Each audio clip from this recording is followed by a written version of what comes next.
You walk into your dream house. Granite counters, a staircase that curves just right, a backyard big enough for a life you haven't lived yet.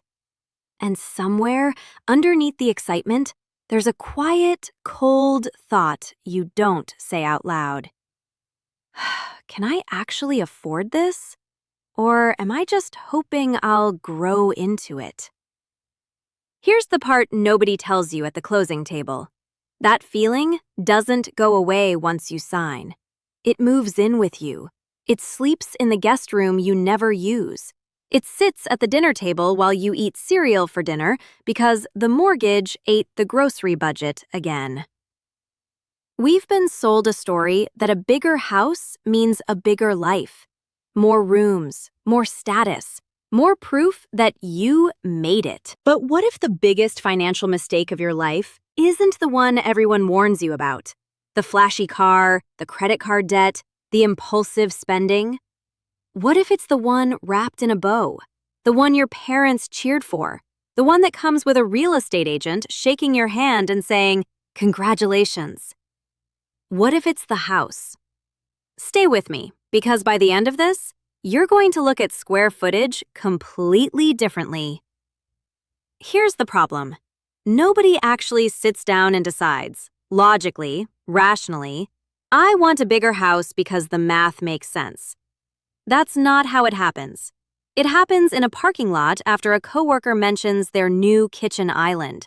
It happens scrolling through a friend's moving day post at 11 p.m.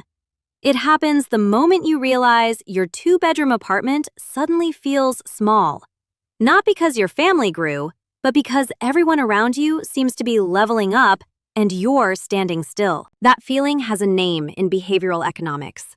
It's called social comparison, and it is one of the most expensive emotions a human being can feel. Because here's the truth almost nobody says out loud. Most people don't upgrade their house because they need more space. They upgrade because they need to feel like they're not falling behind. And the real estate industry knows this. The mortgage industry knows this. They don't sell you square footage. They sell you the story of who you'll become once you own it. Let's talk about the number nobody wants to talk about. The one that hides behind the "you can afford this" smile of a loan officer. Because here's the scary part. A mortgage approval is not the same thing as financial safety. A bank isn't calculating your happiness. It's calculating the maximum amount of debt you can service before you default. That's it. That's the whole formula. So when you get approved for a bigger loan than you expected, your brain reads it as, "I earned this." But what actually happened is a spreadsheet decided you're a low enough risk to squeeze more interest out of over the next 30 years. You didn't get a gift, you got a number. And once you sign, that number doesn't care about your bad month, your job uncertainty, your medical bill, your car breaking down in February. It shows up every single month like clockwork, whether life cooperates or not. This is where things get dangerous. Because a bigger house isn't just a bigger payment, it's a bigger everything. Bigger property taxes, bigger insurance, bigger utility bills, because heating 4 extra rooms costs real money. Bigger furniture, because empty rooms feel embarrassing, so you fill them. Bigger repair bills, because more roof, more pipes, more walls means more things that eventually break. People call this house poor. Like it's a cute phrase for a budgeting mistake. It's not cute. It's a slow, quiet form of financial suffocation, where you technically own an asset worth $500,000, and you still feel like you can't breathe every time your card gets declined for something as small as groceries. But here's where most people misunderstand the whole situation. They think the danger is the mortgage. It's not. The mortgage is just the headline. The real danger is what a bigger house does to every other decision in your life after you sign. Because once you're locked into that payment, your brain starts protecting the decision. Psychologists call this the sunk cost trap, but let's be honest about what it feels like from the inside. It feels like justification. We need this house because the schools are better. We need this house because we're building equity. We need this house because renting is throwing money away. And maybe some of that's true, but notice what's happening underneath it. You're not evaluating the decision anymore. You're defending it. That's the moment lifestyle inflation quietly takes the wheel. You stop asking, "Can I afford this?" and start asking, "How do I make this work?" And making it work usually means the vacation gets smaller. The retirement contribution gets paused just for this year. The emergency fund becomes a nice idea instead of an actual account with money in it. You didn't become irresponsible. You became trapped by a decision that looked responsible on paper. Let's talk about someone who looks, from the outside, like they're doing everything right. Good job. Solid salary, no credit card debt. They bought within their means, at least according to the bank. And yet, every single month feels tight. Not dramatic, not a crisis, just tight. A quiet hum of financial tension that never fully turns off. They're not broke. They're not drowning. They're just stuck in a strange in-between, where they make good money and still feel like they're one unexpected expense away from panic. That's not a spending problem. That's a house-sized hole in their monthly cash flow, and it's invisible because it's disguised as an asset. Nobody looks at their situation and says, "Your house is the problem," because the house is the trophy. The house is the thing everyone congratulated them for. But financially, the house is the thing quietly eating their options. Every dollar that goes toward a bigger mortgage is a dollar that isn't compounding in an investment account. It's not growing at 8 or 10% a year in the market. It's sitting in walls and square footage, appreciating slowly, illiquid, untouchable unless you sell or borrow against it. Here's a question that stings a little.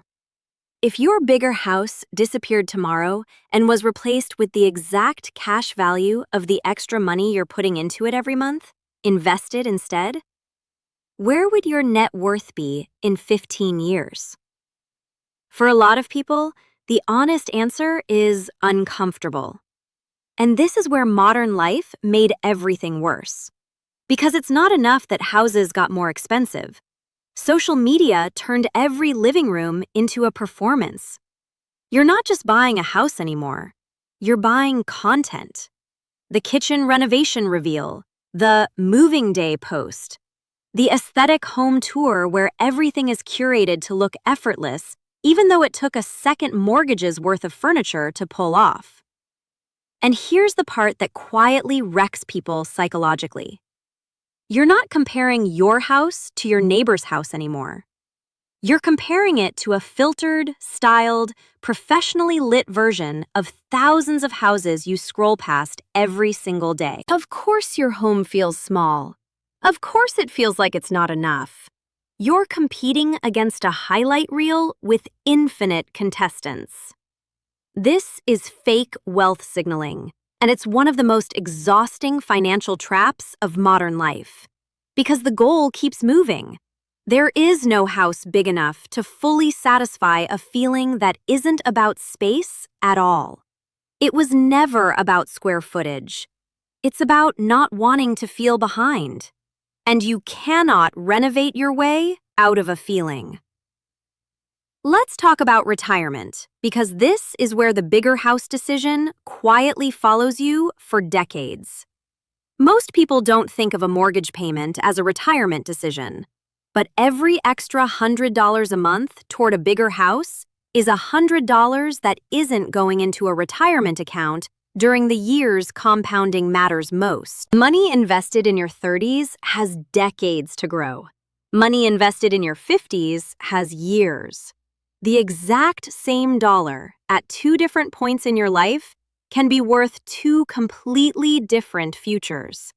So when someone stretches into a bigger house at 32 because it's a good time to buy, what they're actually doing without realizing it is borrowing from their 65-year-old self to fund a lifestyle upgrade at 32. And the terrifying part is that their future self doesn't get a vote. They just inherit whatever's left. Now, here's where I want to be careful, because this isn't a video telling you to live in a shoebox and never enjoy your life. That's not empowerment. That's just a different flavor of financial anxiety. Owning a home isn't the villain here. Buying beyond your actual capacity, driven by comparison instead of clarity, that's the villain. There's a difference between a house that fits your life and a house that's funding someone else's idea of what your life should look like. A house that fits your life lets you still save, still invest, still breathe in a bad month without panic. A house that's funding an image keeps you one emergency away from realizing the trophy on the outside doesn't match the tension on the inside.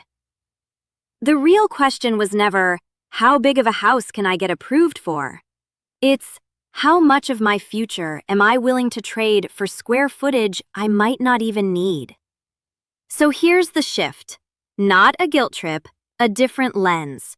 Before you upgrade anything, house, car, lifestyle, ask what you're actually solving for. Are you solving for space you genuinely need? Or are you solving for a feeling of enough that no amount of square footage has ever actually fixed for anyone? Because the version of you standing in a bigger kitchen, still stressed about money, still comparing, still chasing the next upgrade, that's not the finish line. That's the same anxiety with better lighting. Real financial peace doesn't usually look like the biggest house on the block. It looks quieter than that. It looks like choosing a life you can actually afford to feel calm in. The house was never supposed to be the proof that you made it. You were. And no amount of square footage was ever going to be big enough to hold a feeling that was never about space in the first place.